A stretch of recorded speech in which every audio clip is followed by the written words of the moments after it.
Assalamualaikum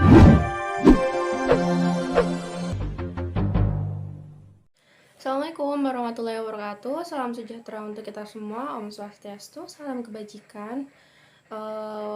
Perkenalkan, kami dari kelompok materi pertama pada mata kuliah akuntansi 1, yaitu terkait materi pelaporan laba rugi komprehensif.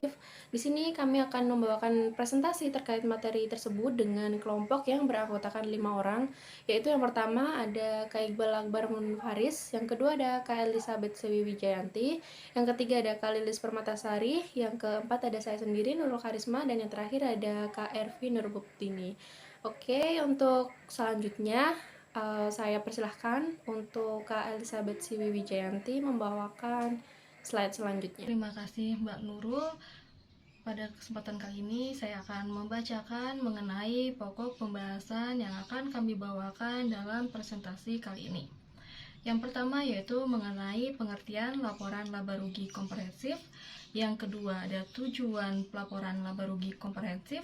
Yang ketiga ada fungsi dari laporan laba rugi komprehensif. Yang keempat yaitu elemen laporan laba rugi komprehensif. Dan yang kelima ada perbedaan antara laporan laba rugi biasa dengan laporan laba rugi komprehensif. Yang keenam ada keterbatasan dari pelaporan laba rugi komprehensif. Dan yang ketujuh ada jenis pelaporan laba rugi komprehensif tunggal. Dan yang terakhir ada jenis pelaporan laba rugi komprehensif ganda. Tujuan pemaparan yang pertama memahami apa itu laporan laba rugi, yang kedua dapat membedakan di antara laporan laba rugi dan laba rugi komprehensif, yang ketiga mengetahui jenis laporan laba rugi komprehensif, yang keempat memahami fungsi laporan laba rugi, dan yang terakhir memahami cara pelaporan laba rugi dalam laporan keuangan. Selanjutnya saya akan menjelaskan mengenai apa itu laporan laba rugi komprehensif. Laporan laba rugi komprehensif adalah laporan keuangan yang mencakup informasi mengenai pendapatan, biaya, laba bersih, dan elemen lain yang mempengaruhi posisi keuangan suatu perusahaan dalam suatu periode waktu tertentu. Dalam laporan laba rugi komprehensif, merangkum laba bersih standar yang diperoleh dengan menyusun laporan laba rugi dan penghasilan komprehensif lain yang terdiri dari seluruh keuntungan dan kerugian yang belum direalisasi atas aset yang tidak tercermin dalam laporan laba rugi. Baik, terima kasih Mbak Ervi. Untuk pokok pembahasan yang kedua yaitu mengenai tujuan laporan laba rugi komprehensif akan dibawakan oleh Kak Akbar. Tujuan pembuatan laporan laba rugi komprehensif adalah untuk menilai pencapaian kinerja perusahaan dalam suatu periode waktu tertentu. Informasi yang terdapat dalam laporan tersebut dapat memberikan gambaran tentang bagaimana perusahaan berperforma dan juga berguna untuk mengevaluasi serta memproyeksikan jumlah dan waktu terjadinya ketidakpastian dalam arus kas masa depan. Oke, selanjutnya kita akan masuk pada fungsi laporan laba rugi komprehensif. Di sini ada beberapa pihak yang menerima manfaat dari penggunaan laporan laba rugi komprehensif ini, yaitu yang pertama adalah bidang manajemen perusahaan. Jadi para manajemen perusahaan bisa mengukur tingkat keberhasilan suatu perusahaan, apakah sudah mencapai target yang sudah ditentukan ataukah belum berdasarkan dari laporan laba rugi komprehensif ini. Kemudian yang kedua adalah bidang pinjaman modal atau kreditor. Laporan ini memudahkan para kreditor atau pemilik modal untuk menilai kemampuan para peminjam modal secara objektif dalam membayar pinjaman pokok dan juga beban bunga. Sehingga adanya laporan laba rugi komprehensif ini bisa mengantisipasi adanya kredit macet. Kemudian yang ketiga pada bidang investasi. Jadi dengan laporan laba rugi komprehensif ini, pihak investor akan memperoleh informasi terkait prediksi laba dan juga arus kas di masa yang akan datang. Selain itu, laporan ini juga bisa dijadikan patokan untuk menentukan harga jual saham serta dividen yang dimiliki oleh perusahaan. Elemen laporan laba rugi komprehensif terdiri dari 3 bagian, yaitu pendapatan, beban, dan komponen penghasilan komprehensif lain. Yang pertama, pendapatan mampu meningkatkan ekonomi selama periode tertentu, yang tercermin pada pertumbuhan kekayaan bersih atau ekuitas melalui peningkatan aset dan pengurangan liabilitas akibat aktivitas bisnis perusahaan yang tidak berasal dari kontribusi pemilik modal. Misalnya penjualan barang dagang, penyedia jasa, atau kegiatan lain yang merupakan operasi utama dalam suatu entitas. Yang kedua adalah beban, merupakan penurunan manfaat ekonomi selama suatu periode akuntansi yang mengakibatkan penurunan aset bersih atau ekuitas melalui aset keluar atau berkurangnya aset atau peningkatan liabilitas yang tidak termasuk dalam distribusi kepada pemilik. Yang ketiga adalah komponen penghasilan komprehensif lain yang berasal dari berbagai pos, pendapatan, dan beban yang tidak diakui dalam laporan laba rugi. Komponen penghasilan komprehensif lain diantaranya adalah pertama, perubahan dalam surplus revaluasi aset tetap dan aset tak berwujud. Surplus revaluasi adalah selisih antara nilai revaluasi dengan nilai tercatat aset tetap dan aset tidak berwujud yang diukur menggunakan model revaluasi. Yang kedua adalah keuntungan dan kerugian aktuarial atas program manfaat pasti yang diakui. Yang ketiga adalah keuntungan dan kerugian yang timbul dari penjabaran laporan keuangan dari entitas asing. Keuntungan dan kerugian dari pengukuran kembali aset keuangan yang dikategorikan sebagai tersedia untuk dijual. Yang keempat, keuntungan dan kerugian ini berasal dari keuntungan dan kerugian yang belum terrealisasi berupa selisih antara nilai tercatat aset keuangan tersedia untuk dijual dengan nilai wajarnya pada tanggal pelaporan keuangan. Jika nilai pasar aset keuangan tersebut berubah, selisih nilai tersebut akan menjadi bagian dari pendapatan komprehensif. Yang kelima, bagian efektif dari keuntungan dan kerugian instrumen lindung nilai dalam rangka lindung nilai arus kas. Perbedaan di antara laporan laba rugi dan laba rugi komprehensif. Laporan laba rugi tradisional berfokus pada kinerja operasional dan keuangan yang lebih tradisional.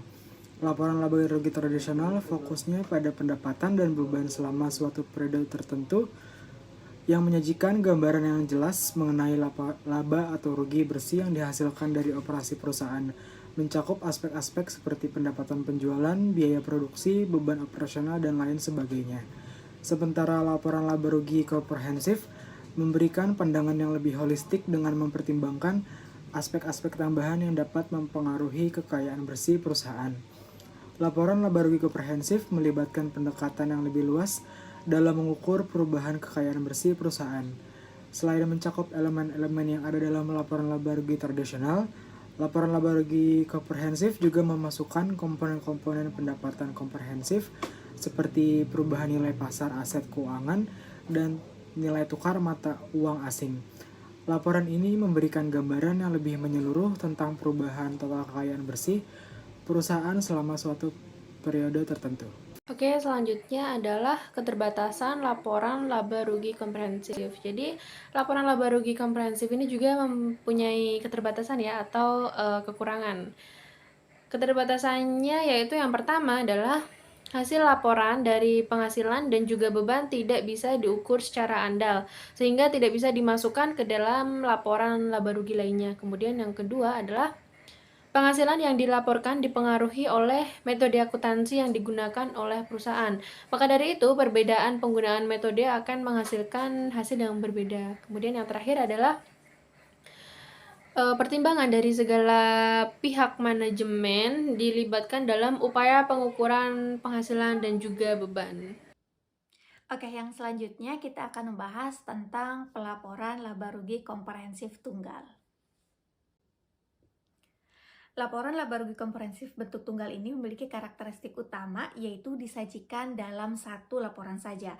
Menurut pengantar standar akuntansi keuangan atau PSAK, terdapat beberapa pos minimum yang harus dimasukkan dalam laporan tunggal, seperti pendapatan yang diperoleh, biaya keuangan, bagian dari laporan laba rugi dari entitas asosiasi, beban pajak yang harus dibayarkan, jumlah laba atau rugi setelah dikurangi beban pajak, hasil laba atau rugi, komponen pendapatan komprehensif lainnya, pendapatan komprehensif lain dari entitas asosiasi dan ventura, serta yang terakhir yaitu total semua laba rugi komprehensif. Berikut adalah contoh laporan dari laba rugi komprehensif tunggal. Oke, seperti pada contoh di samping ya, di sini saya ingin mencoba menjelaskan masing-masing bagian laporan laba rugi komprehensif yang ada di samping tersebut. Yang pertama yaitu terdapat pendapatan, lalu ada beban pokok penjualan, lalu ada laba brutonya. Setelah itu ada biaya distribusi, lalu diikuti dengan biaya administrasi, terdapat juga beban lain-lain, ada juga beban pendanaan, lalu diikuti laba sebelum pajak, beban pajak penghasilan, laba tahun berjalan, kepentingan non-pengendali, dan yang terakhir terdapat laba per saham. Baik, terima kasih Mbak Lilis. Untuk pokok bahasan yang ke-8 yaitu mengenai pelaporan laba rugi komprehensif ganda. Jika suatu perusahaan memilih untuk menggunakan sistem laporan laba rugi komprehensif ganda, maka perusahaan tersebut diwajibkan untuk menyusun 2 laporan. Laporan yang pertama yaitu berisi laporan laba rugi periode yang sedang berjalan. Lalu yang kedua yaitu laporan yang mencakup laporan laba rugi komprehensif dan juga pendapatan komprehensif. Beberapa pos minimum yang harus terdapat dalam laporan bentuk ganda yaitu mencakup pendapatan yang diperoleh, transaksi biaya pendanaan, bagian dari laba rugi entitas asosiasi dan ventura, beban pajak, jumlah laba rugi setelah dikurangin pajak, dan juga yang terakhir total laba rugi. Baik, berikutnya merupakan contoh pelaporan laba rugi komprehensif bentuk ganda. Di sini kita mendapatkan data berupa laba bruto yang didapat dari pendapatan dikurangi dengan beban pokok penjualan. Lalu ada pendapatan lainnya yang kita kurangi dengan biaya distribusi, biaya administrasi, beban lainnya, dan juga beban pendanaan, sehingga kita mendapatkan laba sebelum pajak yang merupakan penjumlahan dari laba bruto dengan pendapatan lainnya. Lalu ada beban pajak penghasilan, kita kurangi dengan laba sebelum pajak yang akan didapat laba tahun berjalan. Untuk laba tahun berjalan ini, laba yang dapat diatributkan kepada pemilik entitas induk dan juga kepentingan non-pengendali. Lalu ada jumlah laba rugi komprehensif yang diatributkan kepada pemilik entitas induk dan juga kepentingan pengendali. Lalu didapatkan laba per sahamnya. Kesimpulan dari presentasi kami kali ini yaitu laporan laba rugi komprehensif adalah laporan yang mengukur keberhasilan kinerja perusahaan selama periode tertentu dan cakupannya lebih luas dibandingkan dengan laporan laba rugi biasa atau tradisional. Kegunaan laporan laba rugi komprehensif ini untuk membantu pengguna laporan keuangan dalam memprediksi arus kas masa depan dalam rangka menentukan profitabilitas, nilai investasi, dan juga kelayakan kredit. Selain itu, laporan laba rugi komprehensif juga memiliki keterbatasan, yaitu penghasilan atau beban yang tidak dapat diukur dengan andal, tidak dapat dimasukkan ke dalam laporan laba rugi komprehensif. Laba yang dilaporkan dipengaruhi metode akuntansi yang digunakan, dan juga pengukuran penghasilan dan beban melibatkan pertimbangan manajemen. Dan juga laporan laba rugi komprehensif ini memiliki 2 format, yaitu tunggal dan juga ganda. Baik, sekian presentasi dari kami. Kurang lebihnya mohon maaf dan terima kasih.